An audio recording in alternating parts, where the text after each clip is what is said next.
Hey guys, this next episode with Jeff Laborde. He is the president and one of the founders of Centr. Centr is one of the premier fitness brands actually in the world. Jeff just shares a story of starting this company in his garage and how he grew it to over $100 million of revenue. His partnership with Chris Hemsworth and how Jeff stays so unbelievably fit day in and day out. I mean, he's literally one of the most fit human beings I know. And I think you're really going to enjoy it. It's a great episode.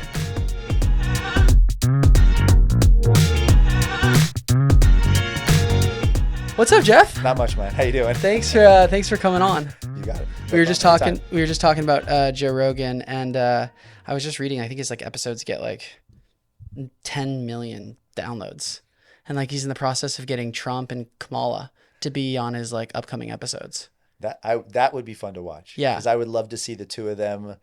Well, of course, I'd love to see the two of them together. They won't do that. They won't do that. Of course, they won't do that. But wouldn't that be great? Yeah, that would be amazing. Especially with him and the questions he probably asked. That would be great. He's the best in the game at that. He's just so good at asking questions. He's such a curious guy, and his podcasts are just he's truly the gold standard. Nice. Yeah. So he's at 10 million. So you need. I don't know if he's at 10 million. I know he's at I think he's almost tens of millions, and I'm sure if he had Trump or Kamala, it would be even way more than that. So you got to get above that. So whatever, we'll just go. You got to be above 10, 20% above him. So let's just shoot for that. Yeah. So pretty soon, hopefully very soon, we'll be at 20 million per episode of downloads. I like it. That's the goal. I like the goal. I got to have goals, man. Yeah. Have goals. Well, dude, thanks for being on. Not a problem. Thanks for being on the podcast. It's so good to see you. Good to see you too. What's the latest and greatest in your life right now? There's a lot going on. So, I mean, of course, you know a lot of our background in our business. So, of course, being a part of Centr, and currently I'm running, of course, the product division at Centr. We're going into the busiest time of the year. And for people that don't know Centr, give them a little bit of a background, because it's such an interesting company and concept. So Centr was founded, of course, by Chris Hemsworth. Some of you may have heard of the guy. Who's he? So yeah, exactly, Thor. So Centr was founded by Thor. We'll just call him Thor because it's easier. But he was founded by Chris Hemsworth, and he started off as a digital platform. In 2022. A company called HighPost, which was a private equity company, acquired Centr. They're a digital, basically Centr, when Chris owned it, was an app company. They had a digital platform that did nutrition, workouts, and it was his trainer. So his main trainer is a guy by the name of Luke Zaki, and Luke was his trainer. And then a group of Chris's trainers, and he's gone out and kind of found some additional trainers and friends, created this app to give people workouts and nutrition advice. And so Chris is extremely passionate about fitness. So Chris, in 2022, and I was a part of a company called Health in Motion Inspire Fitness, we were acquired by a private equity company called HighPost. If you're unfamiliar with HighPost was founded by a guy by the name of Mark Bezos. Might have heard of that guy. He's got a very famous brother. And then another guy by the name of David Moras. And so they founded HighPost. We were one of their first acquisitions. So what they did is they acquired Health in Motion, which the brand of fitness we had. We built fitness equipment. And so we sold to Costco and Walmart and Dick's Sporting Goods and specialty. And squat racks or dumbbells? Pretty much you name it. So we did everything from dumbbells, functional trainers. We were primarily a strength company. We had a few unique cardio pieces. We had a product called the Cross Row, which was a push-pull rower. We had a Cardio Strider, which was a low-impact total body workout machine. So we had some cardio pieces, but primarily strength. And in our strength category, we were the #1 functional trainer company in the world. We sold more functional trainers than anybody in the world. And the reason we were able to do that is because we sold to companies like Costco and Walmart and Dick's Sporting Goods. So, but we also had a very extensive specialty channel. So if you're not familiar with specialty fitness, specialty is when you're looking for the best, you go to a specialty store, and those specialty stores will kind of walk you through the differences in the different products. So it's like going to a specialty bike store versus going to Target or Walmart to buy a bike. They'll teach you about the difference in the qualities, and they'll walk you through, help you build your gym in your home. So we had a very large specialty channel globally. We were in about 73 countries. And then, of course, we did have our own digital offering, but when you have Chris and you have his team of trainers and you have their expertise on the digital side, so HighPost took their product, our product, and brought us together. So in 2022, they brought these two companies together. So it was a merger and an acquisition all at the same time. And at that time, or I should say prior to the acquisition, I actually ran Health in Motion, Inspire Fitness. And so when they merged the two companies together, for a period of time, I still ran most of the product side or the Inspire Health and Motion side. And then as time's gone on, we're bringing on additional people to help out with the business. And so now I primarily focus on the product side of the business. And so everything from, now we're doing treadmills. Is We're that like the doing, big trend right now? Is, because Barry's Fitness is so big and like, oh, so I mean, for our business, of course, the product side is huge. I mean, we're selling to Costco and Walmart and all these large mass retailers. We sell to D2C.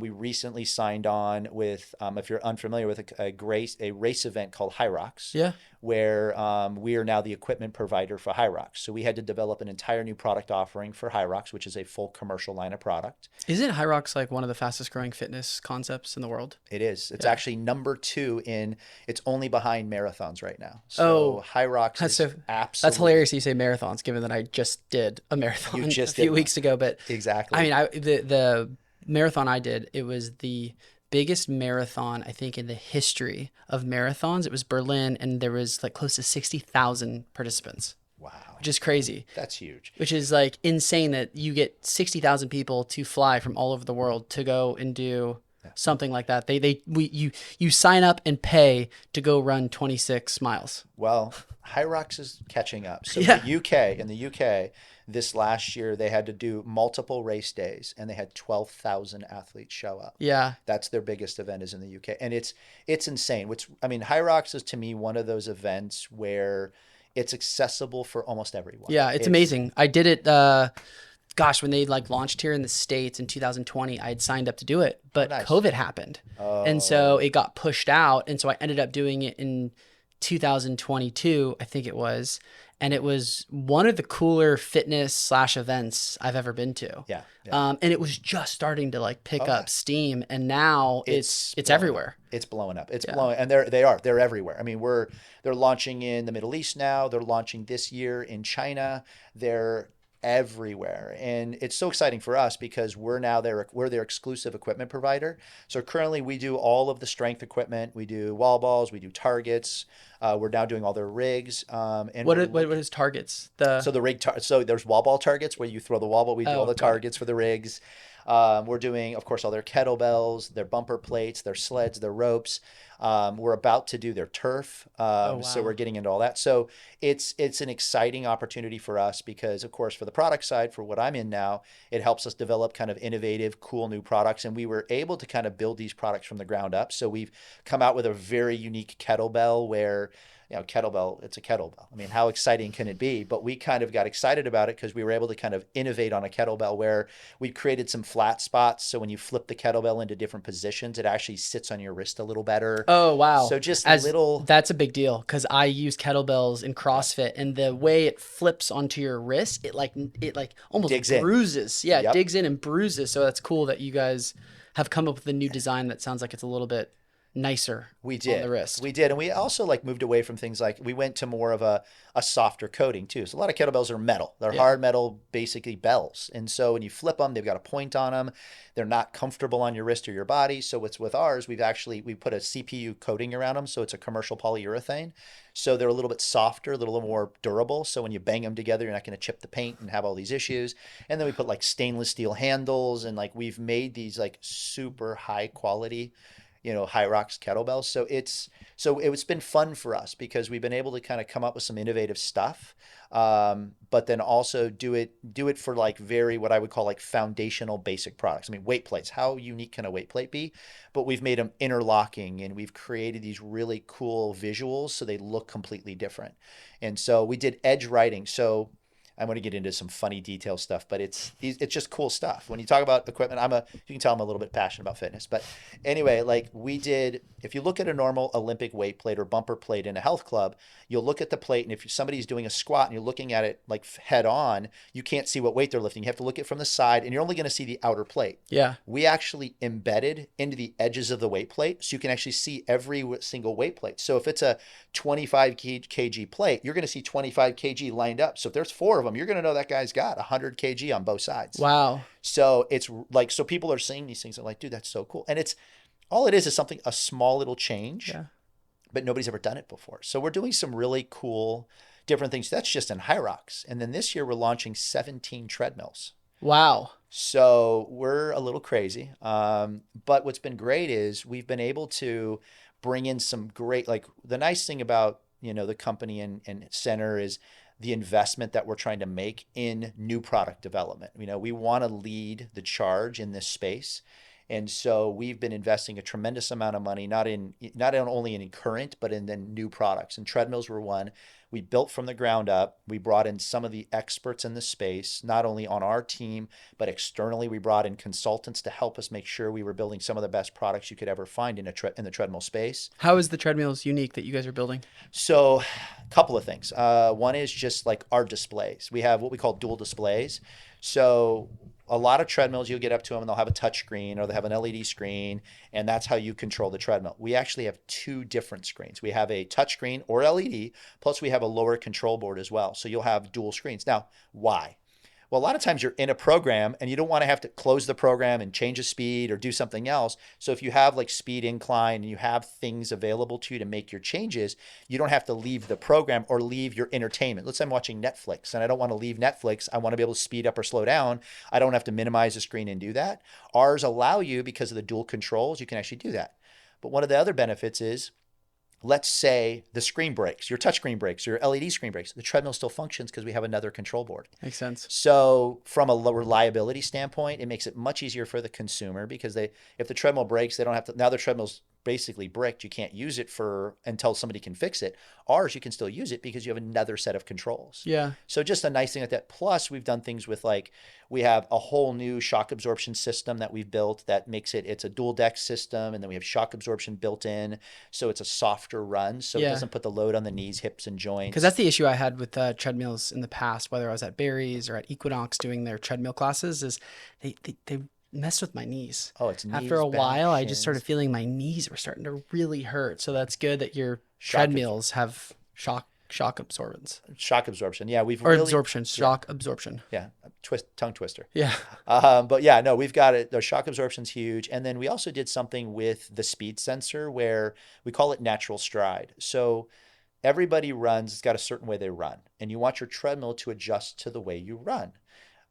Most treadmills are conveyor belts. You set a speed and their goal is to just keep you at that speed. Well, it's forcing you through an unnatural stride. Our treadmill reads how your foot impacts the belt and adjusts the belt speed based upon your impact. Wow. So it doesn't, from a technology standpoint, it's not going to force your body through an unnatural motion, and it's reading that belt at milliseconds. Every millisecond, it's reading how that belt is interacting and it's making those speeds changes. So what I notice when people run on our treadmills is they run very upright. They run natural. Where you watch some people run on a treadmill, they're leaning into the treadmill because they feel like they're trying to keep up.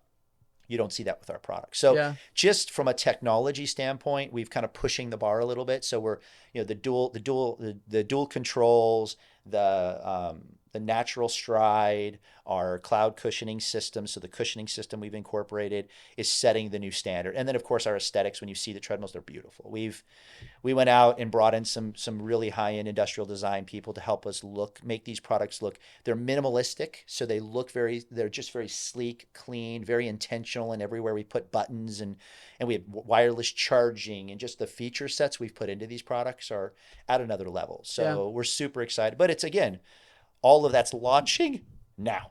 So you asked me, I guess that was a long answer to your first question, but it's crazy right now. Yeah, it's a lot of exciting stuff. Yeah, a lot of exciting stuff.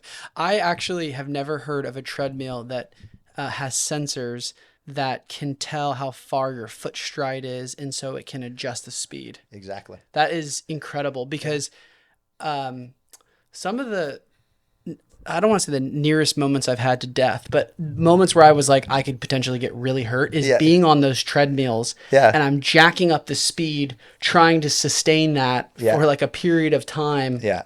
And like I keep going back to this, but like that's what the Barry's classes do is like you're on those treadmills and you're running like for 2 minutes or 45-second all-out sprint, and then Yeah. you take a break, and then you get back on it, and you do it again, and you have a 50-minute fitness class. So by the end of it, you are exhausted, and then you're looking to the left and right of the treadmill, and you're seeing other people that have like, oh wow, the person has it up to like 15 miles an hour, and you're like, oh my God, I gotta get it up to that. Yeah, yeah. And you're just trying to keep up, but it's like, Oh yeah. it's pretty dangerous. Yeah. So to know that you guys are creating treadmills that like are actually kind of, they can tell what the foot is doing to adjust the speed is Yeah. such a better way to go about it from a safety standpoint. Well, it's not gonna shut the treadmill. Like if you trip and fall, there's other safety protocols. Of course, that we like the have built in. emergency, there's like there's wire thing. Yeah, there's emergency stops. There's all kinds of other things. But the nice thing is it's not gonna make you feel like you're like, for me, when I run on a treadmill for a period of time, depending upon the manufacturer, my shins hurt, my knees hurt, my back hurts, all those things, hips, because of the unnatural motion it puts my body in. With ours, you're not going to have those issues. And that to me is what's so important, because you think about a treadmill, normal consumers are going to get on it for probably 30 minutes to an hour. And 30 minutes to an hour is a long time on a piece of equipment, and you want it to feel good. You don't want to get off and feel like you just got beat up. I want to feel like I get off and I feel energized. I feel good. And that's kind of what our goal was, is that you get off this product and you feel good.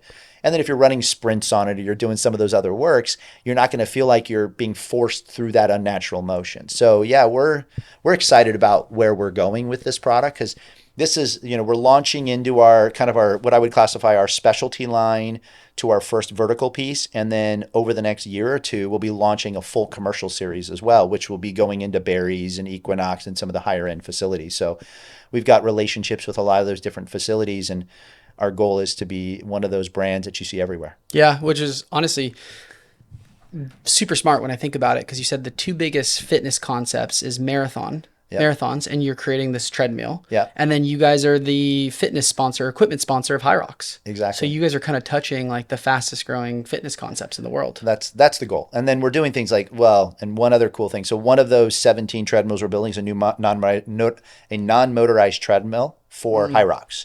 And it simulates the sled push. Oh, wow. So one of the events, of course, is sled push. And so we're actually creating a treadmill that simulates that. So you can get on and run your 1K that you do at High Rocks, and then you can get into the sled push and do your 200-meter sled push. And so it's really cool, because then an athlete can train on our non-motorized treadmill and do those workouts. So, and then we're using, those will actually be in all the warm-up areas at High Rocks, so people can use them, try them, test them. And then if they like them, of course, they can put them in their homes as well. People that don't know what the High Rocks workout is, maybe let's take some time to go through what the... So there's basically the High Rocks fitness race. You've got 8 events.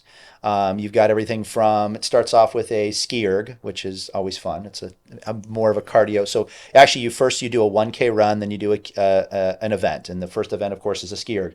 You're going to run 8K, so you're going to 8 kilometers, and then you're going to do these 8 different events. Ski erg is one. You have a sled push, sled pull. You have a sandbag lunge. You have a farmer's carry, wall ball, a wall ball throw or wall ball. You've got a burpee broad jump, and then row. I think the rower. Yeah, that's right. And then you have a row. So you've got 8 events, and in between each one of those events, you are running basically over a half mile. You're running a kilometer. Yeah. Yeah. So it's almost a mile. That's almost a mile. So what's nice though is, again, they scale the event based upon your experience. So they have a pro division, they have an open division, they have a women's division, and so the weights are adjusted for those different athletes.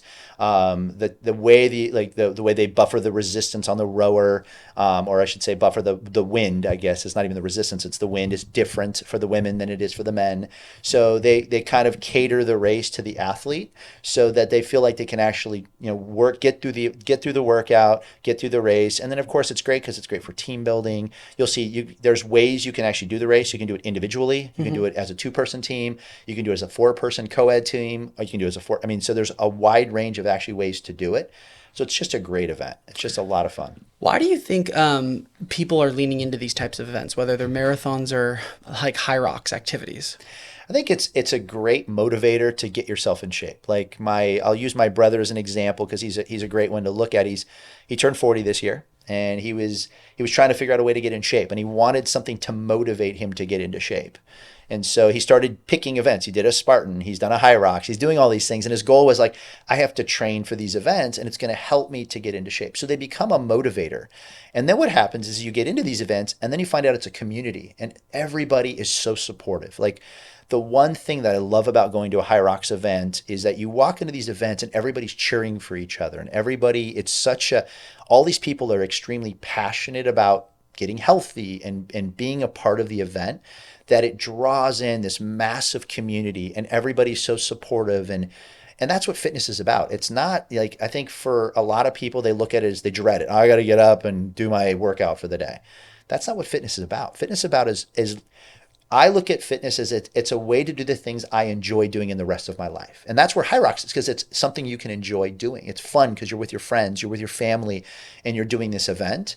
And overall fitness is, that's what it should be. I work out every day. And the reason I work out is because I love to play soccer, or I love to surf, or I love to do activities. And by working out, it enhances those activities. So it allows me to really enjoy those activities. Now, if you don't even like to, like, let's think of fitness in a completely different way. Let's say you just want to get up and play with your kids. Fitness is going to help you with that. Definitely. I mean, I want to carry my kids around. I want to be able to spend time with them. I want to live longer. I mean, to me, that's what fitness does for people. And so fitness has been a part of my life since I was very young. And so when you look at these kinds of events and how they build community and how they're supportive of those communities and how you can see people's lives changing, that's what keeps people coming back. So I think these events are tremendous. And again, I've been in the fitness industry for, we'll say a couple of weeks, but a long time. I started in the fitness industry when I was 17 years old. Wow. Just being a guy who went to the gym and liking the community there and lifting some weights and kind of getting hooked and then leaning into it? Well, no, it's even different than that. I started when I was 12 working out. So, and I was the cement weights on a piano bench guy. So I had I don't know if you've ever seen, you're probably too young for this. No, I don't even know what you're talking about. Oh, yes, exactly. See, there it is. So I had a 1-inch steel bar, and they had these weights that had plastic coating and they were filled with cement. So I'm aging myself a little bit here. So that's the weights. I started with a basic set of those and a piano bench so I could do bench presses. Was this at home or at a gym? This was at home. Wow. Because I didn't have a gym membership at the time. So somebody gave me this setup, and without the piano bench, they gave me the weights, and I was like, I got to figure out a way to use some of these things. So I started just doing bench presses, and of course, like Arnold Schwarzenegger was very popular at the time, and all, Conan and all these different movies and stuff. So you're seeing these bodybuilder type people. So I'm like, hey, I want to work out and change the way my body looks. And so I got into fitness very young, and then I started working in the industry when I was 17. I got hired, and this is kind of a funny story, but I got hired for temporary Christmas help at a company called Busybody, which was a specialty fitness store. And they brought me in to do delivery and service. And the funniest part about the whole story is my car at the time was a 1976 Cadillac Coupe de Ville that was white with red interior. And the reason I could deliver product with this car was because the trunk was massive. I could fit at least 3 dead bodies in the trunk.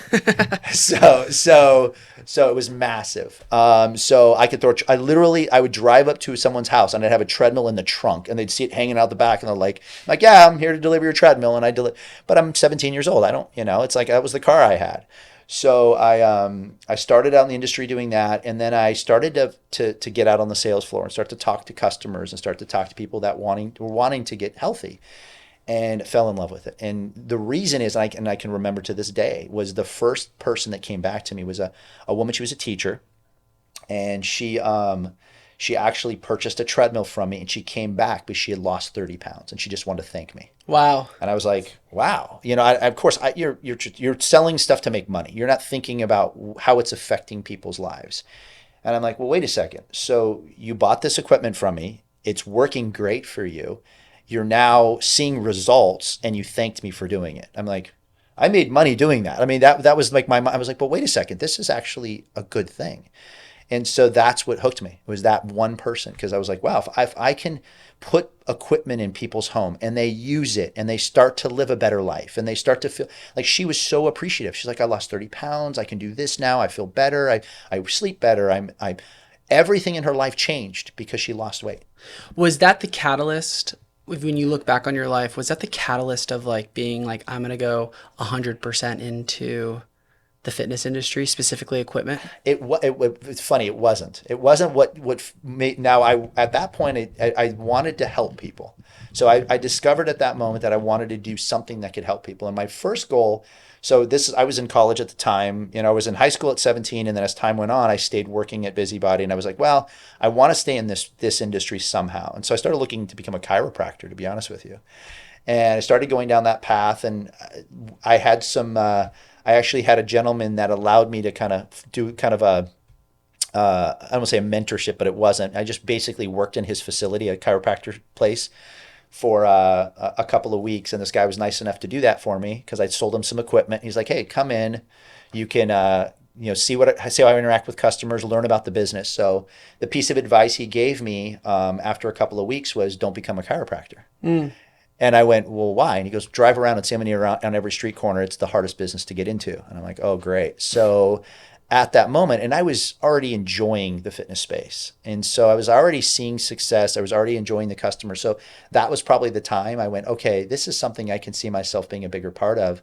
And then as time went on, it just, was one of those things that I continued to have success in it because it was so, everybody was so passionate about it. I enjoyed it. The customers were great. And so it just, it's, what they always say is if you find something you love, the money will follow. Yeah. And it's something that it's what's happened in my life. And so I enjoyed it so much. I really started to learn became a personal trainer. I started to kind of expand my knowledge in the space.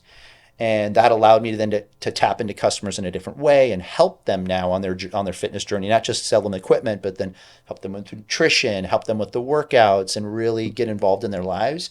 And that's really started where I started to kind of accelerate in the space. And then as time went on, of course, you have successes. And so I was hired at 21, really 20, but 21 to be the regional sales manager for a fitness company. And a company was called Pacific Fitness, and did that for a few years until they were acquired by Precor, which a lot of people know Precor. And then I was with them for about 5 years, and I was actually laid off at Precor. And that was a turning point in my life. That's when we started Health in Motion, which became Inspire Fitness. And you were what age? At that time, I was 27 years old. So that's when you started the company? We started at 28 when I turned 28. So I turned 28, and so literally 27, I was laid off. The next year, which was 03, we started Health in Motion in 03. And so the rest is history, man. The rest is just like go, go, go, go. And so we started, there was 3 of us, and really 2 of us. There was a gentleman that was kind of a silent partner, kind of the money guy. And there was two of us that literally were in a 2,000 square foot warehouse, and we, did everything from packing orders, shipping orders, building product, going overseas to China, you name it, we did it all. We had to do everything just to get the product going, to get the business going. And so started the business in 03 and continued to just work and build. And in 2000, basically 2002, as we were going to sell, we were over $100 million company at the time. So we did a pretty good job. Yeah. We're pretty good. That's incredible. So it's been a fun but challenging ride at the time. Yeah, those are always the best rides, right? Is ones that don't go that smoothly, and you deal with a lot of adversity, and it's all about overcoming. And the thing we got to go through. So we started the business in 03. The first, of course, just getting a business off the ground is massive. You've got obstacles and things to overcome, and challenges and cash flow restrictions, and then building your team and hiring employees and just that. And then we start to feel like we're getting our feet under us, which coming into like 07, 08. What happened in 07, 08? Financial crisis. So we got to ride through the financial crisis, which that was kind of a big pivotal moment in our business. Because I'm sure fitness took a huge hit, because it's like you got to cut costs. And so we're cutting gym memberships, it's like, and that's it. That's crucial to your business. Yeah. Everything. Well, in 2007, we were at the peak of our business. Things were we were profitable. Things were turning the corner. We were starting to feel like we were gaining momentum. 08 hit, the lights shut. Basically, it was like the lights shut off. So we had, at that moment, there was about 1,500 specialty stores we were selling to at the moment. Within, it seemed like overnight, they were cut in half. So we lost about 700. So people were going out of business. Businesses were, filing. They were hitting. Like, luckily for us, we didn't get hit with any debt. So we didn't get hit with any people that owed us money. So that was critical for our business. We had some other internal issues that we had. We had a bookkeeper that had stolen some money from us at that time that we had to deal with. So we were dealing with those issues. So '08 was a challenge. And so up until '08, it was almost like the way we ran the business was a bit of a collective. We had a couple of different owners, and we'd been bringing in owners at different times that's how we actually paid people. It was like, okay, well, we can't really pay you much money, but we'll give you some ownership in the business. So it was like one of those, well, we'll pay you $1,000 a month. You in? No, but if you get some ownership, okay, I'll try it. But that's how we kind of got the business going, because we just didn't, all the money you have is going into your business. You're just trying to keep your head above water. We're borrowing money on our houses to fund new products. We're doing everything we possibly can to get this business up to a point, and then '08 kind of basically chops your legs out from underneath you. So that was, again, a critical point for myself and the business, because at that moment, we had the gentleman that was running our financial side of our business was one of the partners, and he was one of the original partners.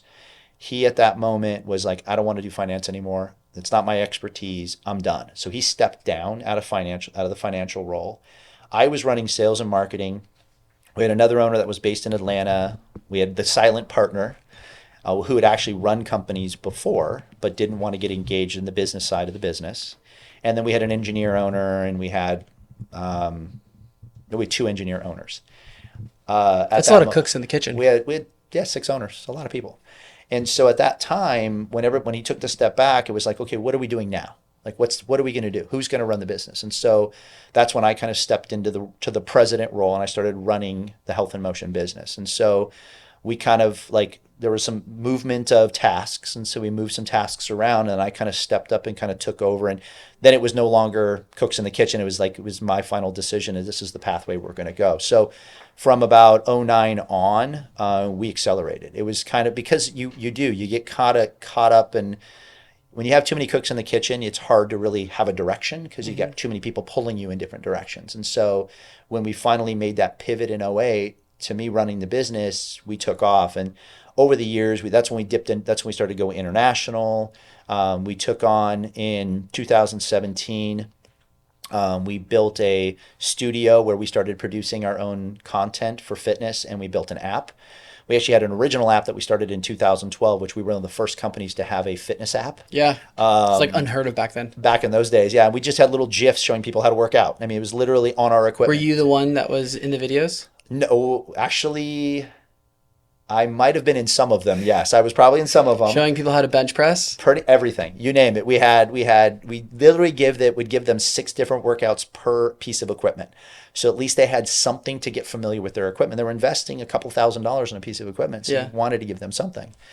And so we had that app in 2012, and then we started to see that explosion of content. You had Peloton, you had others that were kind of entering that fitness space with a really extensive app that gave great content. So in 2017, we made the big pivot to say, okay, we're going to build a studio, we're going to build a better app, we're going to do these things. And so we did that, which then got us business with Costco and some of these larger mass retailers, because they wanted to offer that to their members. And so in 2018, 19, we signed our agreement with Costco and launched with Costco in 19, which blew the company up. I mean, that changed our entire business. We almost overnight from 19 to 20, of course, from 19 to 20, we 4x'd our business. So we quadrupled our business from 19 to 20. Is that just from Costco? It was Costco, it was specialty, it was a bit of everything, because we had this app, we had the support, we were already kind of entrenched in the Costco culture, because in 2018, 2019, we started to build our relationship with them. So 20, things started to explode. 21, we grew our business another 50%. Wow. So from 21 to 22, we grew another 50. And then because everyone's wanting fitness equipment for the house. For COVID. During COVID. It was COVID time. Some of it was COVID. Some of it was just our partnerships and the growth in new partnerships. That's when we signed Dick's Sporting Goods. We signed Walmart. We started signing all these new accounts. And then, of course, we grew internationally at the same time. We were adding new countries. And so the business really started to explode at that time, which, of course, creates a whole other set of challenges. Yeah. You've got, and as you know, I mean, in any business, it's not just one person, it's a team. To me, I'm a big advocate of having a great team around me. And I can tell you right now, team. The only reason we're here today is because of the team we had. We had some of the best teams I've ever experienced, and the people, and most of our people have been with our company for, almost 10 plus years. Wow. So we've been really fortunate. And it's just, I mean, it's a testament to not only the leadership from ownership, but also the leadership in our team members, because the way they treat their people and how they interact with their teams has been tremendous. So we've been really, really fortunate to have a great team to help us grow to these levels. If I were to give people any advice, just make sure you've got a great team and you've got great leaders. How do you select that? How do you select great team members? Or that's my first question. Then second question being, like, once you have great team members, how do you motivate them and keep them engaged? I think it's a lot to do with just empowering people. I mean, I think first of all, I mean, when you're looking for a team member, there's a lot of the team members that we've brought in over the years. Of course, sometimes it's been references from other people. If they're not, it's just meeting. I tend to be one of those type of people when I'm interviewing somebody. It's the questions I ask, just to see how they answer those questions. What would be an example, if you can think of any? I like to know kind of more about them as people. Like, so I'll ask them more specific, not direct questions about them, because you can't. You have to be very careful what you ask nowadays. But I want them to open up. So I'll ask them questions. How do you handle conflict? I'll answer some of those questions, but I want to see how they answer. If I get, like, one of my favorite questions to ask, which I know sounds like a dumb question, but how they answer gives me a ton of information. So I'll say, where do you want to be in 5 years? And if they go, working for a great company that I can lean into, be a great team member, that's a canned answer. I don't want to hear that. Do you call them out if they give you a canned answer? I don't, because then I'm helping them. I don't really want to help them. I want them to give me their honest answer. That was his honest answer. That's what he thought I wanted to hear. That's not a good answer. I want to hear somebody who says, you know what? I'm hoping at that moment that I've built up enough, and I'm a leader. I'm moving into management. I want to hear that person that's got drive and motivation to move to that next level. If I'm hearing those words that look, I want to come in now, I want to earn my way, and I want to figure out ways to move up within this organization. I'm hoping that I'm a manager in this role, or I'm hoping that I'm moved up, or I've impressed you guys enough and I've done it. That's what I want to hear. I want to hear motivation and drive. To me, I can coach someone how to do the job, but I can't coach motivation and drive. I mean, how many people have you like, God, this guy's so smart, but he just doesn't have any motivation? How many times have you said, I'll take a guy that's motivated and driven over the guy that's got 30 years of experience? 100%. Every single time. So finding that is hard, especially it's harder more and more nowadays than I've ever seen before, where, work ethics are changing, how we work is changing. So it's harder to find that drive. So finding that is critical. And then when you find that, you have to empower your people. You have to let them feel like they can make decisions, feel like it's their department that they can do. And then the biggest thing I can tell you is they're going to make mistakes. When they make mistakes, don't beat it. If they admit to the mistake, that's the critical piece. If they admit to it, don't beat them over the head. Okay, you made a mistake. Let's move on. As long as we learn from that mistake, let's move on. What I find in a lot of leadership is, number one, when somebody makes a mistake, they blow them up. They kill them. They tear them apart. Don't ever tear someone apart. Sean, you've made mistakes in your life. Definitely. Everybody has. So would you prefer somebody to just beat you over the head with it, or go, Sean, appreciate you copping to it. You basically admitted you made the mistake. Great. Let's learn from it. Let's move on. Cool. How do we solve for that problem now? How do we solve for it? Let's figure out how to solve together. You tell me what the solutions are. You made the mistake. What are the solutions we can do? Now, what I find in a lot of cases, and I see it even in leadership, nobody wants to admit fault. That to me is one of the biggest weaknesses in somebody. If you can admit fault and accept responsibility for something, even it might be your fault. Let's say somebody in your team did it. You're the leader. This team member made a mistake. Oh no. Okay, so what? You're the lead. Take the responsibility. You know what? And don't blame that guy. Don't go, yeah, that guy, he made a mistake. I'll talk to him about it. That is the worst thing you can do, because now that guy knows you just threw him under the bus. So you know what? Team made a mistake. It's on me. I'll take care of it. It's on me. Our fault. I got it. Don't worry about it. Well, who made the mistake? It was me. It's my fault. Well, no, you didn't do that job. No, I know, but it was my fault. I oversee that person, so it's on me. That to me, because I've done this many times. I've had people that work on the team with me, and I've had situations where somebody's made a mistake, and we're on an executive call, and somebody calls out the mistake. Hey, who did this? And I've taken responsibility for that person. how committed is that person to me now? Yeah, they're incredibly loyal to you. Dude, I've done that many times, and that person that I vouched for and called out, it was my mistake. That person called me after the meeting and said, I can't believe you did that. Thank you so much. I got your back. No matter what you do, I've always got your back. That's how you build a team. Where did you learn that? You know, it's funny. You know what? It's just how I treat people how I want to be treated. The last thing I want somebody to throw me under the bus. You throw me under the bus, and I'm not gonna be a good team member. You know, I don't want, and I think it's just when I see somebody do that, it bothers me. And so I don't know if it's a personality thing that drives me. So when I see somebody throw someone else under the bus, I'm like, dude, I don't want to be on that person's team. I don't even want that person on our team. Get rid of that person, because that to me is not good leadership. So I think for me, it's about, treat people how you want to be treated.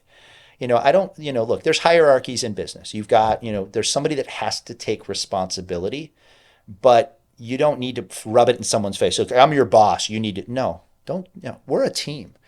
I go to, again, I've got quite a few people that report to me. And of course, yes, I'm responsible for those people, but they're treated with the utmost of respect. I'll go to these people and ask them their opinions. And I'm like, hey, what do you think of this? You're an expert in this. They look at me like I'm crazy. Well, you're the boss. I'm like, no, but you're an expert in this. You know this. Let's talk about why. Here's what I'm thinking. What do you think? And then it becomes, now they feel like they're empowered to come to me when they have an idea. They feel like we can have a conversation. They don't feel like they're beneath me. It's always, but then they still, they know that I'm still responsible, but at the end of the day, they feel like they're a part of something. They feel like they're included. It's not, then it becomes a team decision, not my decision. And then you get ownership from everybody. To me, that's so critical. When you run a company, having everybody's buy-in on something is so, so important. Because if there's 5 or 6 people like, I don't believe in this idea. What are we doing? This is a stupid thing. Dude, it's cancer and it spreads. And you have to have that. You have to have complete buy-in. So if you make it a team decision and everybody has inputs and everybody feels like they're a part of it, even at the end of the day, somebody has to make that final call. And maybe it's me or someone else, they at least feel like they were included. Their opinions were heard.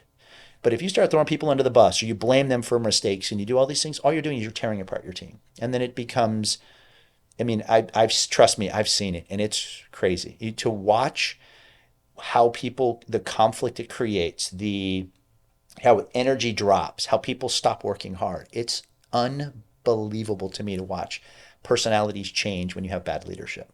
Did you experience that early on with the company? At Health in Motion, I was very fortunate. So when it was myself and the partners and everybody we had, we didn't have, everybody felt included and they felt, that's why I think we kept people for so long. I've seen it more recently. I've seen it more recently in this current in this current business where you have, people that just don't connect well within our existing organization and have a different leadership style. And that's where you start to see these conflicts and problems.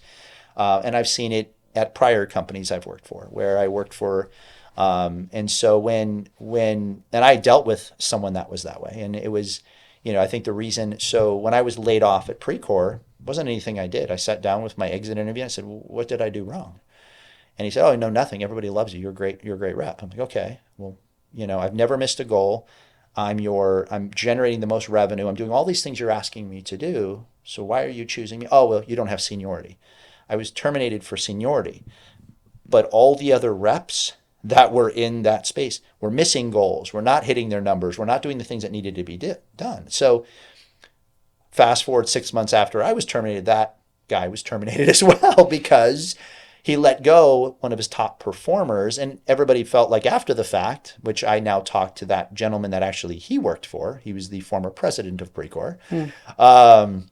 And so I talked to him and he says, well, we let him go because the guy wasn't a good leader because he was afraid people were going to take his job. So instead of bringing someone in and you want somebody better than you because they make you look good, he wanted to get rid of people that could potentially be better than him because he didn't want that, he didn't want to be concerned about his confidence. He had low confidence. And so he was concerned that somebody could take his job. So he's like, I'm going to get rid of the people that could take my job and I'll keep the people that aren't as good because then I get job security. Well, he didn't have job security. 6 months later, he was gone because he let the good people go. So, I'm the type of person that's like, look, I want somebody better than me. when I bring somebody into the team, like I tell them all the time, I'm like, I hope you're better than I am. I want you to be better than I am, because if you are, you're going to make me look great. Plus, then I can go on more vacations. Like, my new title at the company is CVO, Chief Vacation Officer, because I've got a great team. When you got a great team, you can go on more vacations. So, have you been going on a lot of vacations these days? not as many as I'd like. And of course, as you know, Sean, as you know, even when you are on vacation, you're not on vacation. You're not on vacation. So for the last 22 years that I've been a part of this company, whether under Health in Motion, Inspire, or Centr, when I'm on vacation, I'm in meetings still. I'm checking email. I'm still working. I've traveled more, like to go places. Yes, I have gone. I went to Italy recently, which was always great. We're going to Jamaica in a couple of weeks, which is going to be fun. So I am the type, like I said, I work hard, play hard, so I enjoy it. And I'm the type, when I'm on vacation, especially on like tropical vacations, I'm playing volleyball and I'm super active. So I'm that crazy guy. So it's like, okay, what's the next event? Oh, okay, I'm doing that. What's this one? I'm going to do that. All those crazy things that I love to do. That's I'm all how over I am the place. too. Yeah, That's so absolutely I'm that nut guy. So. Speaking of being just Energizer Bunny, which I know you are, what's a day in a life look like these days? Aren't you like, I know you're up like, Oh, I'm crazy. are you up at 4 a.m. every day? Well, okay, so it depends on the day. So right now, because we're in the throes of kind of getting production done, so we deal with overseas quite a bit. So I can be up at 2, 3 in the morning, kind of communicating with our overseas teams and making sure things are kind of on track and on schedule. So it starts off relatively early, and then I'm in the gym after that. So I usually get up, email, do whatever I need to do early. So 2, 3, probably in the gym Are you around. actually, most days you're up at 2 or 3 in the morning? I was up at 3 this morning. Yeah. Are you? Wow. Yeah. Well, that's right now. That's what it takes. So you do. Dude, that's the hardest. I think the hardest thing for people to understand is like everybody's, and I did this. Like when I started to look at being an owner in a business or being at a higher level within a business, you're like, oh my God, it's got to be great. They get to go do all these wonderful things and you make all this money and it's so kickback. It's so much more. It's so much more work. So much more work. So for me, yeah, I'm up early, 2, 3 in the morning, and then I don't know if I've come across anyone on this podcast, but in business in general that I know gets up at that time. Well, the only person I've heard of that gets up that early is Mark Wahlberg. Well, the reason we do it is because I've got to communicate with a team that's still operating at that time. Look, I wish I didn't have to, but that's where it is today. So I communicate with our team overseas, make sure things are going well. I'm in the gym by 5:30, so I'm in the gym working out. From there, I come back, and of course, it's back on emails, phones, whatever. How many days a week are you in the gym? Every day. Every day. I mean, and I'm doing something. I mean, you look like you're in the gym every day. Yeah, so I mean, I compliments, but appreciate like legit 7 days a week. Now there's 5 days of strength. I do 3 days of cardio. So on my Friday, I'll do soccer, which is my cardio. Saturday is just, elliptical or some soft cardio, nothing too extreme because I played soccer the night before. And then Sunday is soccer or a cardio event as well. So it just depends on what's going on if I'm playing soccer or not, because that is, of course, it's an hour and a half of cardio because I'm running my tail off. But yeah, no, I have to do something every day it's more for my mental well-being than anything else. Absolutely. It definitely helps me kind of navigate all the other stresses in life. I look at it as my stress relief, and it's a benefit to me. And again, I enjoy it. And so you kind of have to practice what you preach. If you live and breathe the fitness lifestyle, you better live and breathe the fitness lifestyle. And it is like, I look at fitness again. Okay, so I'm going to keep this really simple. Why do you brush your teeth? Why do you brush your teeth? To keep them, right? You want to keep your teeth. Yeah, and I don't have bad breath. All right, so you don't have bad breath. And my teeth don't look like they're brown. Okay, so why do I work out? Think about why you work out. So my body doesn't turn brown. So my body doesn't fall apart. Same thing with brushing your teeth. That's how I look at working out. Yeah. I work out every day. So I think of working out as brushing my teeth. I think of working out as things that I have to do. I have to take a shower every day or I'm going to stink. I have to work out every day or I'm not going to be able to have the life and the body that I want and feel the way I want to feel. Yeah. That's what people think of fitness like, well, I have to do it. Yeah, brushing your teeth is, I have to do it. What a pain in the butt. Yeah, it is kind of a pain in the butt, but it has to be done or you're going to lose your teeth. So if you're okay losing your teeth, you'll stop brushing your teeth. If I'm okay with having a heart attack at the age of 48, then I'll stop working out and eat like crap. That's how I look at working out. So Fitness is not, it's like, oh, it's a choice. No, it's not. It's a lifestyle. It's what you have to do. It's part of your lifestyle. It needs to be a part of your lifestyle. And it allows, again, if you think about it in the perspective of not only does it keep you physically fit and allow you to maintain your body and have, be able to pick the groceries up, be able to pick the kids up. I can walk. I mean, think about it just in this perspective. So I want to go to Italy and walk around and see the Colosseum and go to the Spanish Steps and see the Trevi Fountain. But if I'm, 55 years old and because I haven't taken care of myself when I'm 100 pounds overweight, how easy is it going to be able to walk around Italy? It's not. So work out a couple days a week so at least you can maintain some level of fitness so that when you go on your fun vacations with your family and you want to go to Disney World with the kids, I want to be able to walk around and help them. That's what fitness is not about how you look. Like everybody's like, oh, I want to have a body and look like this. Yes, you look a certain way if you work out, but that's not what it's about. Yeah.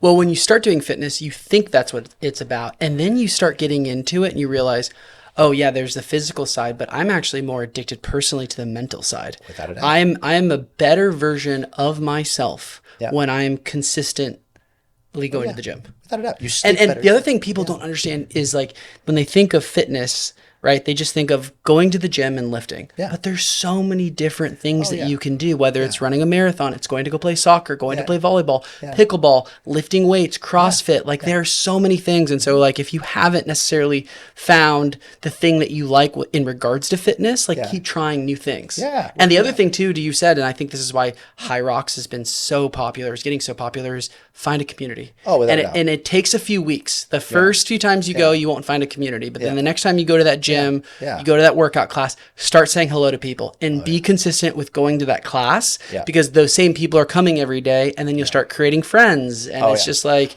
fitness friends are the best too. Oh yeah. I walk in the gym and it's funny because I have equipment in my house and I have the gym, but I go in the gym and if I haven't been there in a couple of days, hey, where were you? Like, well, I was on vacation, man. Or I worked out at a different gym. They're like, no, you need to be here. Like literally they hold you accountable. But it's great to your point. It's like you walk around and, hey, good morning. And it's now you have your friends at the gym. They keep you accountable. They'll call you, oh, hey, what are you doing today? Oh, I'm doing this. Oh, let's work out. It becomes that community, especially if you're consistently religious every day. You don't have a scowl on your face. You're not just like the problem is nowadays in a lot of gyms, depending upon where you go, they've got their headphones in. They've got their phone in their lap. They do a set and they're back on their phone. It's like, come on, get off your phone. You socialize a little bit with everybody that's here.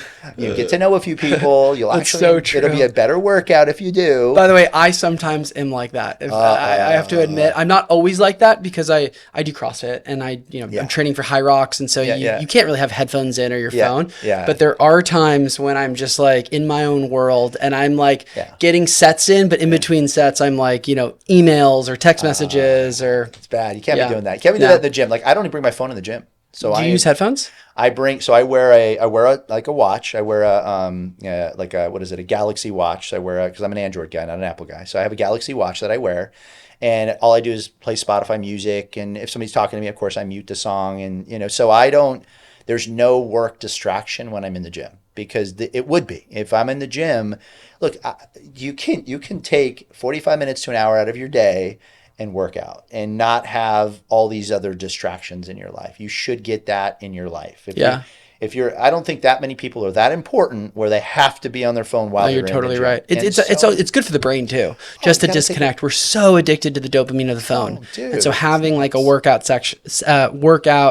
session where you are like, all right, I'm not going to be on social media or like looking at text messages or emails, and I'm just going to be present with my breathing and like myself, or even listening to some music. Like that's fine. Yeah, and that's why running's also so great. Yeah, it's like it forces you can't look at your phone while you're like running. Yeah, exactly. And I mean, it's I use music as a motivator. It's fun. You hear a good song, helps you keep getting through the set, and of course everybody's got their music they like to listen to. I know you probably listen to Britney Spears or somebody. Yeah, that's actually right. If I really want a hard workout, I'm blasting Britney. I figured.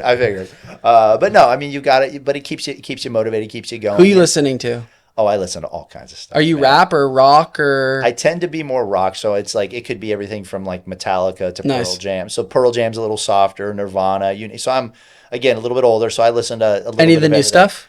I do. I mean, I'll listen to like what's the oh gosh, I can't even think of the names right now. But yes, I do listen to some of the newer. Do you like punk rock at all or no? Not really. Not really. I'm a big punk rock You're fan. just like rock. Well, and it's funny too, is you say rap. So there is some rap I will listen to, but it's Like Jay-Z, Kanye, listening to them? no, none of those. Like Eminem, but like Yeah, Eminem. yeah, he's great. But I also grew up with like, Dr. Dre Yeah. and Snoop and NWA and all course. those. So I've listened to, so that, of course, all that stuff too. So I do have kind of a wide range of people that I listen to. So so I'm all over the place. What would you say? So you've been in fitness for as long as you can remember. Oh yeah. What I'm so curious. What were like some of when you were the best shape of your life? What were some of your best lifts? See, I've never been a guy that's been about the weight. It's all. I feel like you were a guy that's putting up crazy bench or something. I did. I mean, again, when you're in college and you're young, you do the stupid stuff. And yeah, there was time. I mean, I was the heaviest I've ever been and strongest I was ever was when I was in college. I was 216 pounds. I was like a marshmallow man because right now I'm about 180. Oh my gosh! So you look strong. Like you look very strong right now. I'm lean. And you were. Yeah. Dear Lord, like you I were was bigger. I was much bigger. That was 36 pounds heavier than I am right now. Yeah, you were a tree trunk. But I probably look bigger now than I did then just because of the way I was puffy. So I didn't have a lot of definition. I was a puffy, but I was strong as an ox. I mean, I was back in those days, it'd be a 400-pound plus bench press. I was, but I was. That's unbelievable. Yeah, that's incredible. What is that? That's like 4 plates on each side. It was 405. Yeah. I mean, but I had a buddy that I worked out with every day and we lifted heavy and that's the way we trained. How's the body feel?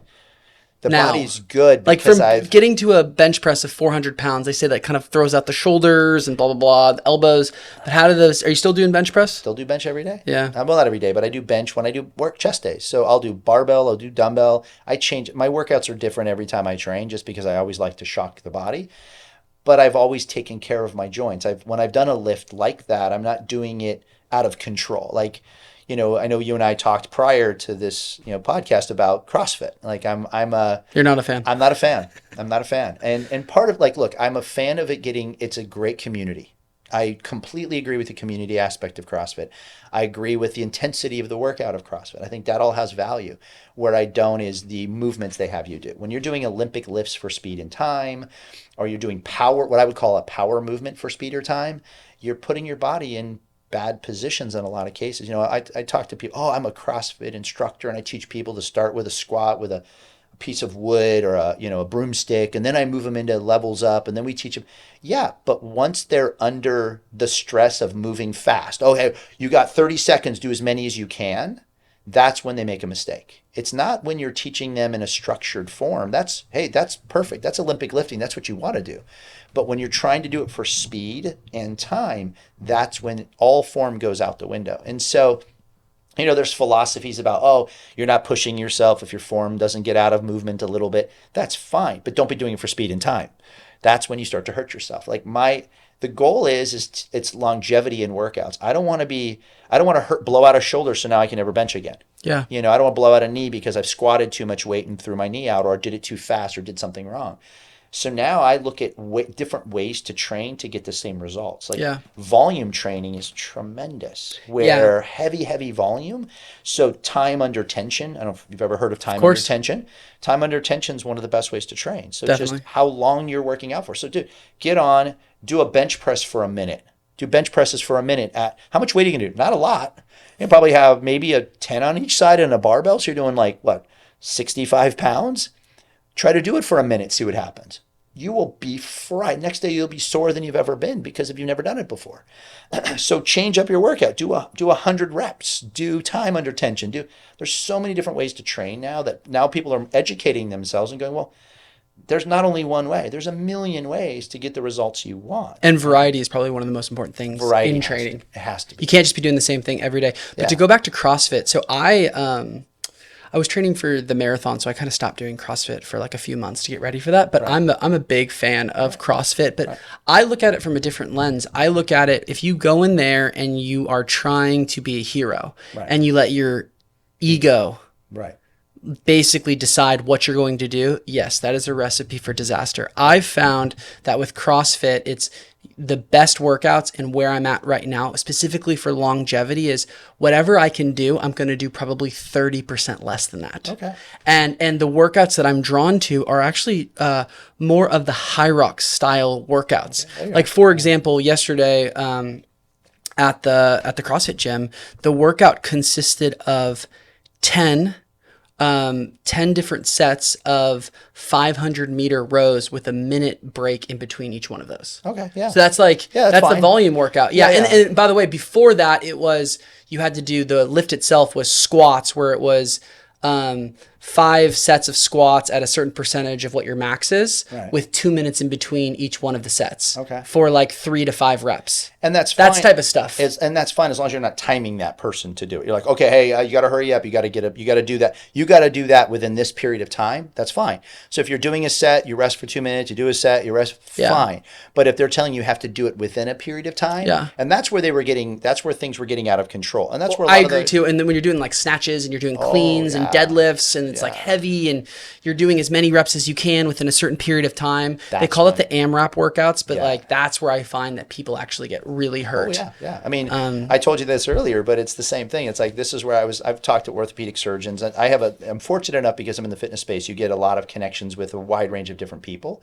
And so I've talked to orthopedic surgeons and different doctors, and they're like, dude, CrossFit's keeping us in business right now because all the backs and knees and hips and shoulders that we're having to do because they're CrossFit athletes. And so that's the thing. That right there is an indicator of what's happening, and that's the scary part. And that's what I love about High Rocks, to kind of work back to High Rocks, is that the training that you're doing at High Rocks it's not there. First of all, you know the movements you're getting into. You know every event you're going to get into, and they're not those types of movements. Yes, you're doing for speed, but they're not putting you they're not a squat, a clean. They're not doing something that could potentially harm you in a really bad way. Yeah, you could be walking with a heavy kettlebell and trip and fall. You could twist your ankle.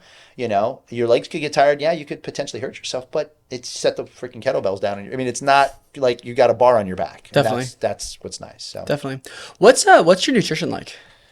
Oh, I'm a little fanatical about my nutrition. So I'm the type of guy that, from a nutrition standpoint, you have to be, right? To be super fit and lean, you kind of gotta manage the macros, or macros. Yeah, nutrition of course is a huge piece to any kind of healthy lifestyle. You've got to watch what you eat. Now, I'm on the extreme side. I don't believe everybody needs to be to the extreme that I'm at.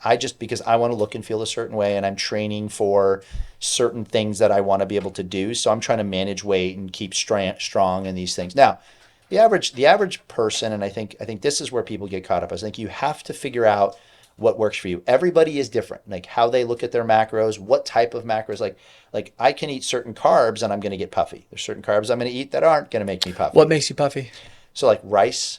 Really? One of the ones that really affects me personally. Now, but I can eat potatoes. I can eat, typically red potatoes, but I can eat fruit. I can eat vegetables and no issues. But like rice, for some reason, I start to gain weight. And so picking what I eat is critical. But it took me a long time to figure out what. So you have to try things. And when you try something, you have to try it for a couple of weeks. But you have to make sure you're trying just that thing so that you can make sure that that's what's causing the problem. So it takes time to figure out your diet. Now, but again, for most people, if you manage your macros, let's say you look at, like for me, I do what they call a 50-40-10. So I do 50% protein, 40% carb, 10% fat.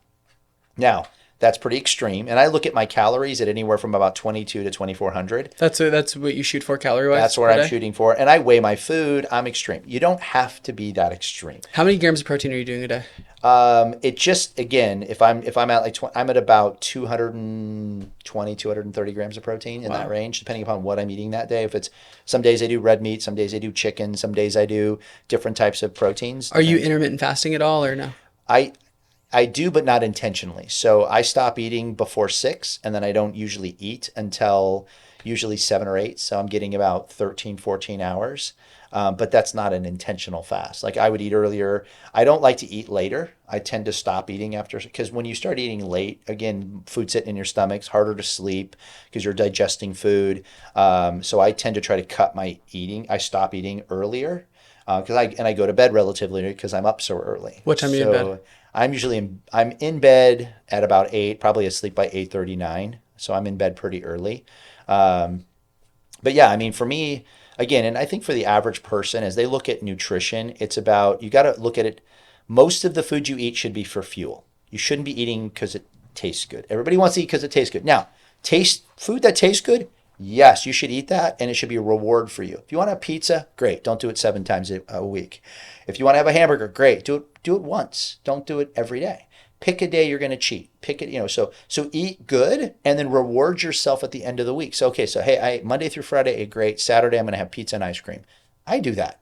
I think you should. That's one of my favorite things to do. Yeah, I'll eat really good, and then for lunch on Saturday, I'll have pizza and ice cream. Pizza will be and I can stay lean doing that because I've eaten good all the way up until that point, and then it kind of goes out the window on Saturday on that meal.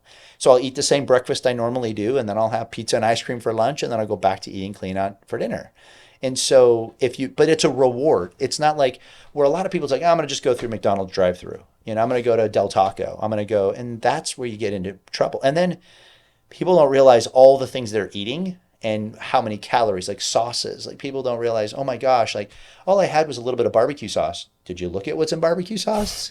I just dipped my chicken nuggets in ranch. Yeah, did you look at what was in that ranch? It's the things that you don't think about. Like I'm going to give you one of the funniest stories. So a friend of mine, I wrote him up a diet, put him all through the diet, and like one of the things he was allowed to eat was turkey. He was like ground turkey. I'm like, okay, I want this ground turkey. This is what I want you to eat. He's like, okay, cool. So he's following the diet, not losing a pound. And I'm like, what the hell is going on? He's like, I'm eating the ground turkey. I'm doing this. I'm doing that. I'm like, okay.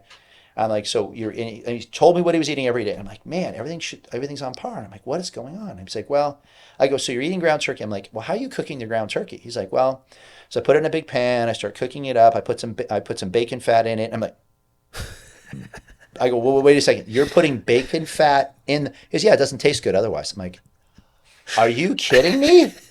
You're putting bacon fat in the turkey that you're eating multiple times a day. Yes. I'm like, okay, there's your problem right there. You just took something that was really good and made it really bad. People eat to taste, which look, I love food too. We all do. I'm a bread guy. You put me in front of a loaf of bread, I'll probably eat the whole darn thing. So, but diet is important. Mm-hmm. You've got to eat clean. And again, it all ties back to how do you want to feel? What do you want to do in life?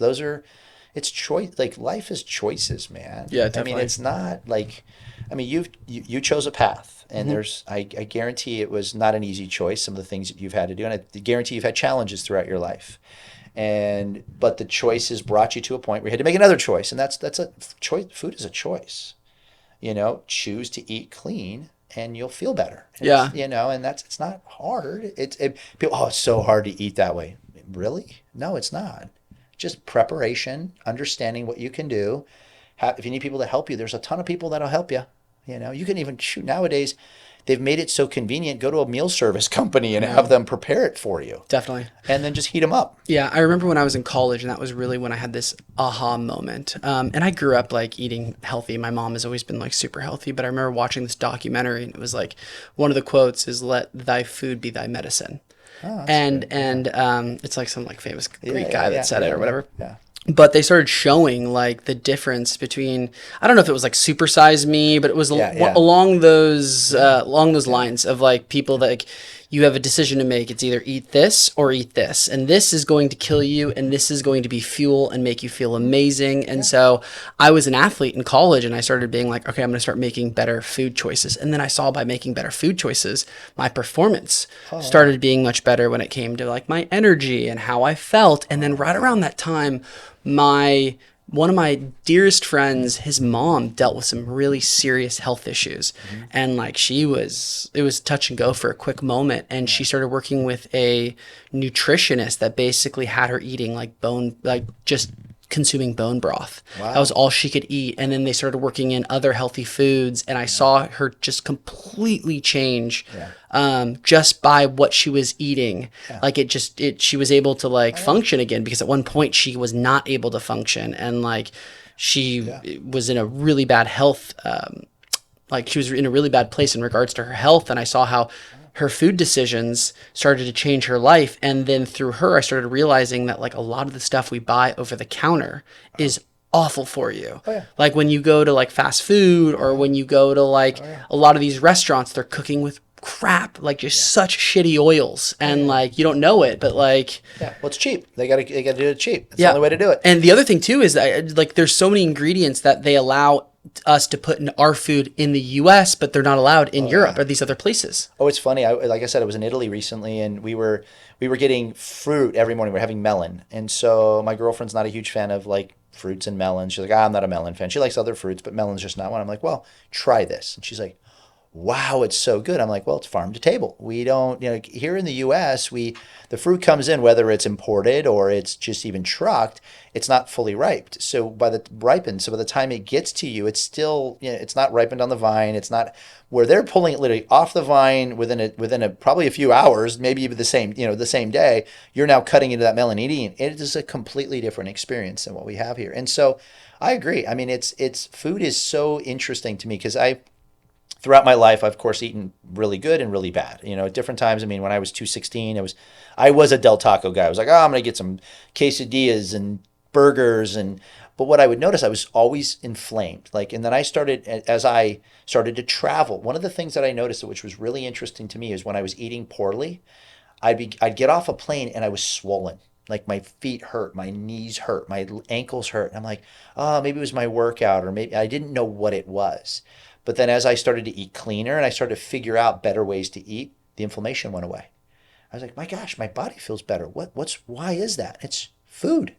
To your point, it's food. Definitely. It's like if you just start to make better choices. I'm like, look, it's not that hard. There's a lot of really easy things to do with food. I mean, dude, you can pick stuff off the shelf pretty quick and easy to chicken. There's really lean ground beef you can buy at places that's really, and you can have ground beef. It just needs to be leaner. You don't want to go with the 85-15. You want to go with the 94-6. Just make better choices. And then of course, I'm starting to go more organic. I wasn't a big fan of organic because it was more expensive. Everybody looks, oh, it's organic, it's expensive. Yeah, it is, but it tastes better. Usually it's better for you. There's not as much stuff in it. So I am, again, I do the same thing. I fight with the cost of food. I fight with, like everybody does. Everybody's like, oh my gosh, it's so expensive to buy healthy food. It is more expensive, but okay, so you have a choice. You can spend a little bit more money on food now, or you can spend a lot more money on medical bills. Such a good point. I mean, it's not hard. It's funny. The nice thing about being in the industry I've been able to experience a lot of different things. And I was actually in a store, and this leads me to another story, but I was in a store, and it was there was a gentleman in there, was a sales guy selling a treadmill to another older gentleman. And they both were probably similar age, in their 60s, and they were talking back and forth. And I was just listening to the conversation, and the customer was telling the sales guys, I like the treadmill, but I really want to think about it. The sales guy looks at him and goes, well, do you have grandkids? And the guy goes, well, yeah. He goes, do you want to see your grandkids grow up? And I looked at him and he goes, yeah, you need to get started right away. And I was like, wow, that was like a hardcore, just direct conversation. I was like, wow. And the guy's like, you know what, you're right.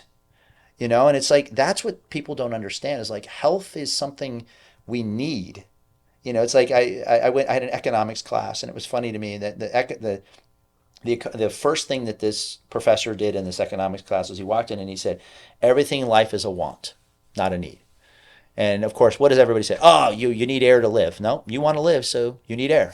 And he goes. So I've never heard that before. That's dude, so and he's 100% true. Yeah. And I just said need, but that's the thing. It's like, if you want to live a better quality of life, then you better do these things. And that's what fitness is about. It's, yes, you need to do these things if you want to live these certain ways. And so again, the professor was funny just because he was trying to prove a point, everything in life, because everybody says, oh, what do people say about money? It's like, oh, I need this new purse, or I need this new computer. No, you don't. That's a want. That's all he was trying to prove. But when people, of course, he knew everybody was going to do what that is like, well, I need food to live. Well, no, you want to live, so you need food. And so he kind of called you out on it. It's like, oh yeah, that's true. So it's interesting when you start to put things in perspective. It's like, look, think about fitness as just a pathway to live the way you want to live. That's all it is. It's just I want to live a certain way, so I'm going to be more healthy. And then it's just better choices. Again, we talked about choices here. Just make better choices with your food, better choices with your time. Yeah, you can sit on the couch and watch a TV show, or you can go to the gym for 30 minutes. It's not hard. Oh, Jeff, I don't have time. can you wake up 30 minutes earlier in the morning to do a quick workout before you go to work? Yeah, well, make that choice. Yeah. That's, again, a choice. So I heard something recently. It was like going to the gym is hard, but being out of shape and having really bad health and being lethargic is also hard. it's harder. Well, it's just like basically you pick your heart in life, right? Yeah. Well, it becomes harder. Like my family was not they're not health advocates. Let me just tell you that. My mom is 73 years old. She's diabetic, high blood pressure, morbidly obese. She's had 4 stents put in. She is the complete opposite of what I would want her to be. And I've done everything to try to bribe her, to you name it. So do you think that's part of the reason why you are so fit and into this? no, I don't actually think it is. I think it's more so that I saw the benefits of staying healthy in other aspects of my life. It gave me a better quality of life. And that's to me about what life is about, is quality of life. I don't like people, oh, I want to live a long time. Great. But what if you're sitting in a bed the whole time? Is that like, I want to have a life where I can enjoy it. And we're here for such a short period of time.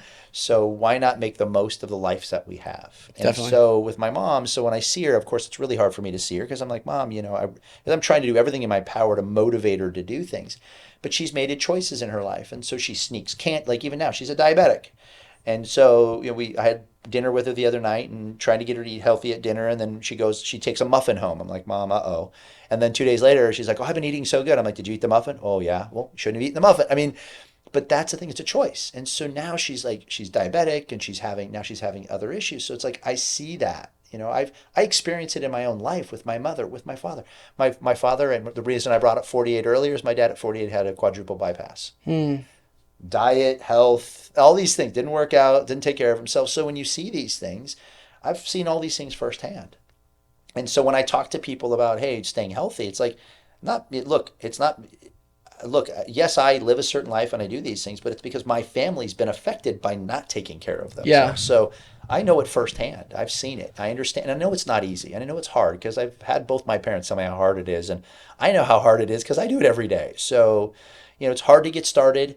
But it's also harder to not have, like I see just her struggling through her life. Like she uses a walker now. She can barely stand up. She can't take showers all the time because it's hard for her to get in and out of I don't want that. She's only 73. That's like, it's 73. 73 is young. Yeah. It's not that old, especially in this day and age when we're living in our 80s now, and mid to late 80s. So that's gonna be her quality of life, is on a walker and all this, if she doesn't start to do something. And it's never too late to start. She could do things. She just has to make the choice. So, fun stuff. Yeah, definitely. But I mean, you're spot on, as in like it's all about your choices. It is. And that is hard, right? Both yeah. both are hard, right? That route of where your mom is, but also going to the gym in the morning. But it's like going to the gym in the morning and eating healthy. It's hard, but you're also going to be able to do all these other things that if you weren't doing it, you would have that other hard life, and that's to me is even harder. Exactly.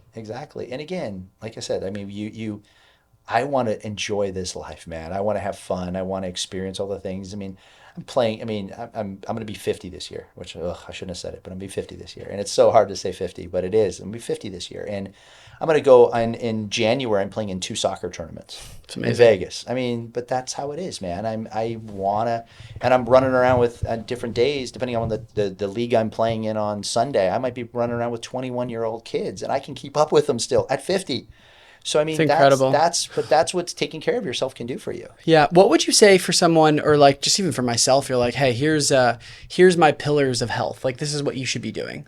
Like here's some of my recommendations. You talked about a few things. Number one, you said you go and work out 7 days a week, which I think is pretty great. But then you also said that you like to subscribe and do the 50-40-10 rule. 50% protein, 40% carbs, 10% fats. Yeah. So like, what are some other things that you subscribe to or that you would recommend? I mean, I think a lot of it is, a lot of like a healthier lifestyle is, again, it's all it boils down to really is just, making sure you're continually doing something. Like you want to make sure that when with fitness, it's all about just every single day doing something. So it's not like you can go walk every day. As long as you're doing something every day, it's just always doing something. And then nutrition, it's just good choices. Like this is not like, people make it more complicated than it needs to be completely on, like, better choices, watching how you eat, have a protein when you eat a carb. If you're going to eat carbs, have some protein with it. Like some people, well, I'm just going to have I'm going to have 3 pretzels for dinner. No, that's not a dinner. And I use that example because that's my mother. No, Mom, have a piece of chicken and some vegetables, or have a piece of chicken and some rice. You can have rice. Even that's fine, as long as it's in good. Don't eat 16 pieces of chicken in a bowl of rice, in a 17 cups of rice. Have so portion control, but it's just simple choices, and like, it's not hard. People make it harder than it needs to be. It really, truly is. Because once you start on a pathway, you start to go, okay, you're consistent every day. Okay, I'm working out every day. Oh, wow. Okay, so just it starts with the first day. Mm-hmm.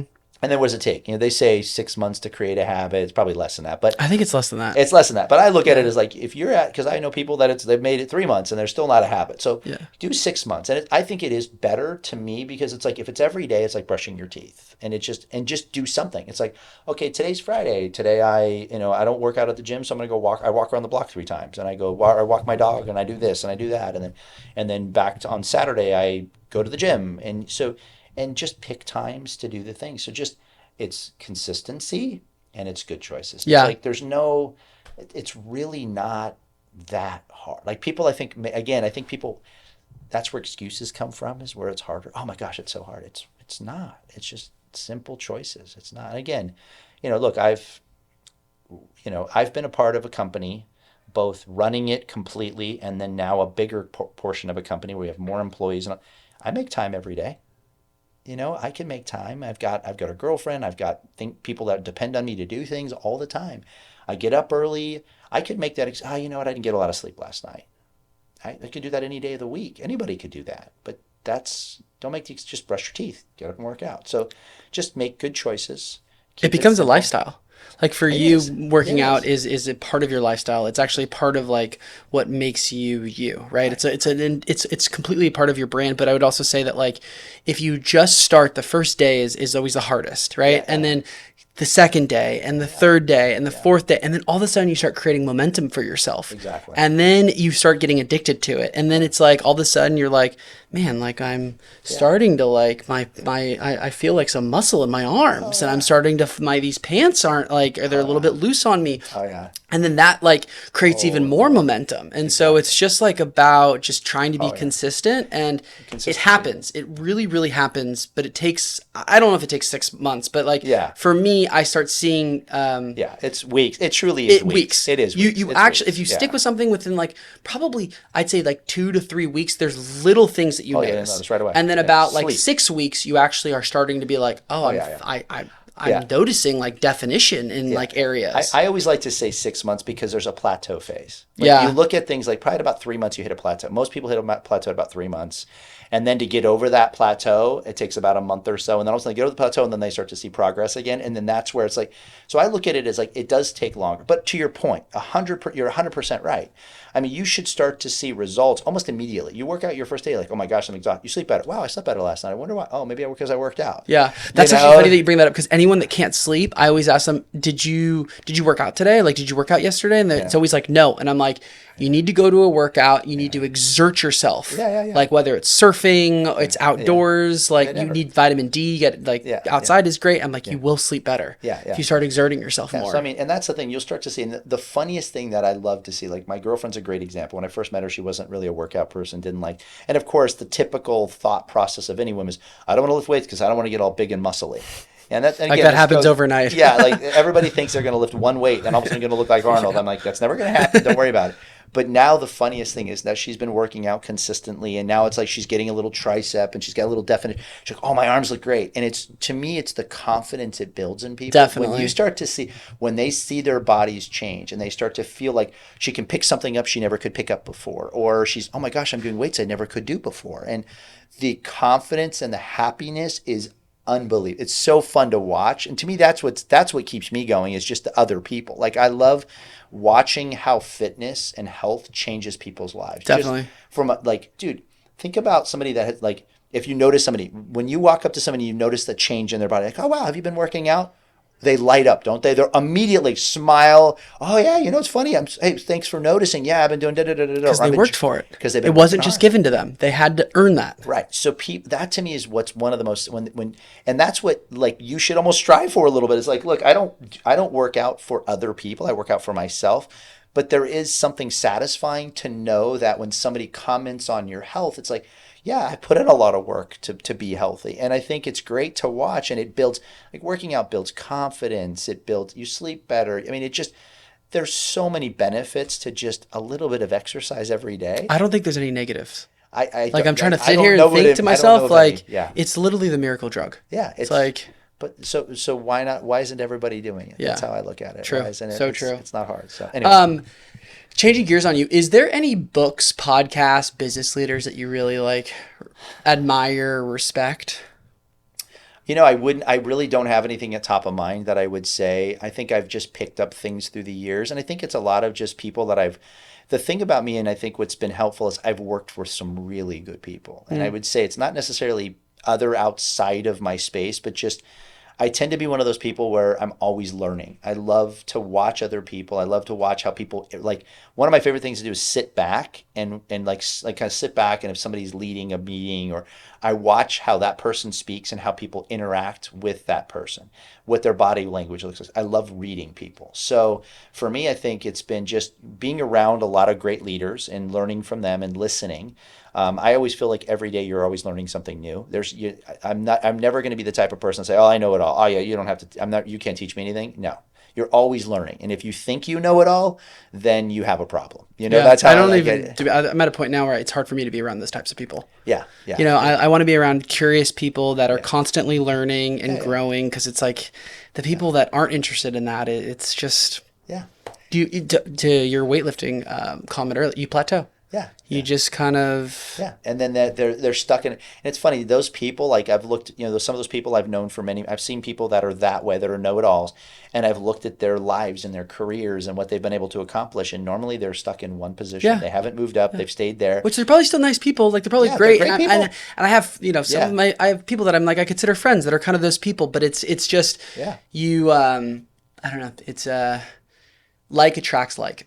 Yeah, yeah. So being around people that are curious and trying to learn, trying to grow, trying to be better, are teachable, is just, I think, is so important. No, I would say for me, I've been fortunate to be around really smart people, and I've learned from them, and I've taken the time to ask questions and learn. I've met really good people. Like, the fitness industry is such a, not only just on the, the athlete side or the workout side, but just the people that are typically involved in this space tend to be passionate about it. Normally, the fitness space isn't about making a lot of money. To put it bluntly, we're not here to make a lot of money. We're here to make people healthy. Yeah. Who do you like on the fitness side?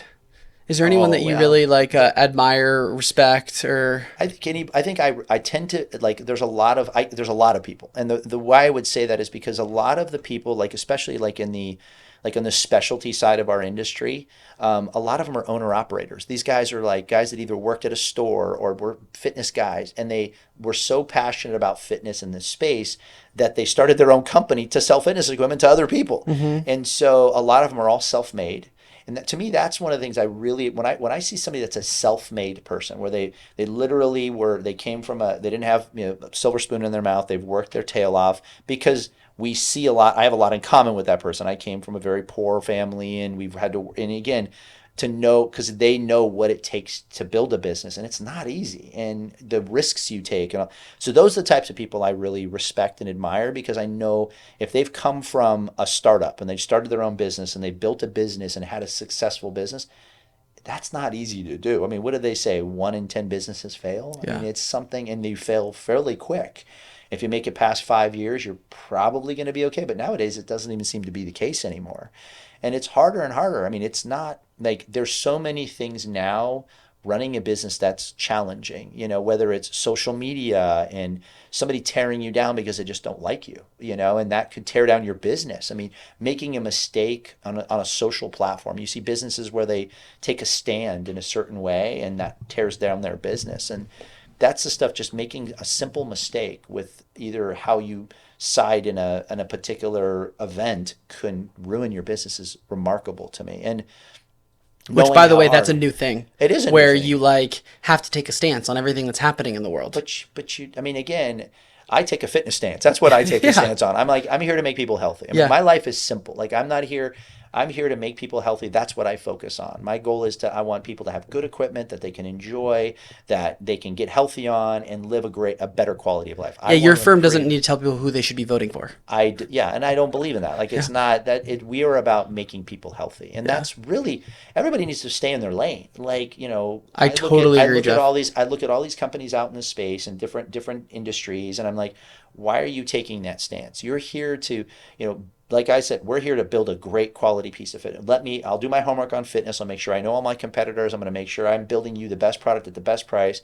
I want to give you the best experience I possibly can because that's my expertise. I'm not an expert in these other things. I shouldn't be giving you my opinion.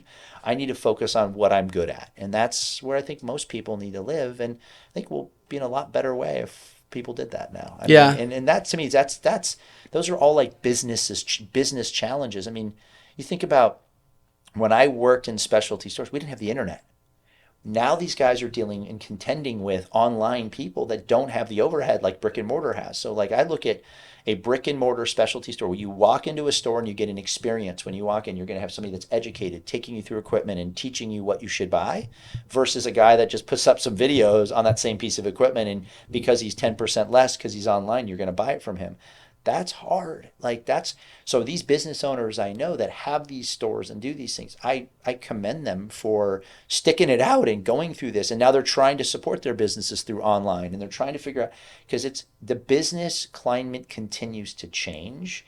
And you, as a business owner, you have to continue to evolve to those changes. And so many people get caught up and don't change, and then their businesses are gone. Yeah, I mean, I would say even now more than ever, we're having this revolution when it comes to AI.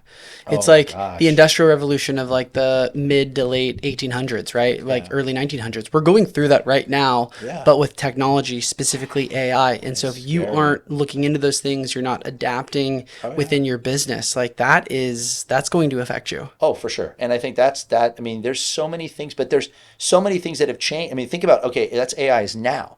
The internet. Yeah. I mean, that changed business again. That's true. I mean, everything is changing. I mean, used to be, okay, performance marketing. Well, that doesn't work now. I mean, everything from marketing to your brick and mortar store. I mean, I've watched brick and mortar stores from small boutique all the way to large, these large mega stores. And so, or like Amazon coming in, and now all of a sudden you really don't see brick and mortar fitness stores anymore. It's all changing. And so that's the stuff that's hard, because it's like you as a business owner have to continue to evolve as an owner, and and your business has to continue to evolve. Like I've watched over the last, 22 years I've run this business where, like I said, I came in, we had 1,500 plus specialty stores, and now we're watching them continue to shrink. And now we're starting to see it level off a bit, because the owners that have stuck it out are people that are actually evolving their businesses to what's currently happening. The people that have left never evolved. They just, I don't need a website. Yeah, you do. And if you don't, you're not going to be here. Or I have a website, but it's not a shopping site. You can't buy stuff on my website. That's a problem. So you have to evolve your business. And so, I commend all these owners. So as I look at anybody that's got a successful business and is paying their bills and employing people, I look up to those people, because just giving people jobs is something that I commend, because that to me is huge. I mean, you're employing people and keeping people, making sure people can put food on their tables and all those things is so commendable. And I think people that work for those people sometimes, take it for granted, like, oh, that guy's making all the money. Well, you don't know what he had to go through to get to that point. I know firsthand, like, I mean, I was married, and it cost me a marriage, the business, because I was gone all the time and I was never around. And so I know how hard a business can be to run and how it affects your life, both, physically, emotionally, all the things it can do to you. And so if an owner does have a successful business and is employing in people and he's paying them and they've got regular paychecks and medical and dental, it's a good thing to have. I can commend those, and I respect those people. So those are the people I respect. Definitely. Cool, man. Next. Mason, anything else? Did we forget anything? I think we just I talk a lot. That was awesome, dude. This was such a fun podcast. Cool. Appreciate you being on. I feel like we talked about so many cool things. Yeah, cool. Yeah. Appreciate it. Cool, man. Good? Appreciate you. Good. Thanks, buddy. Yeah. Thank you. Appreciate it. Thank you.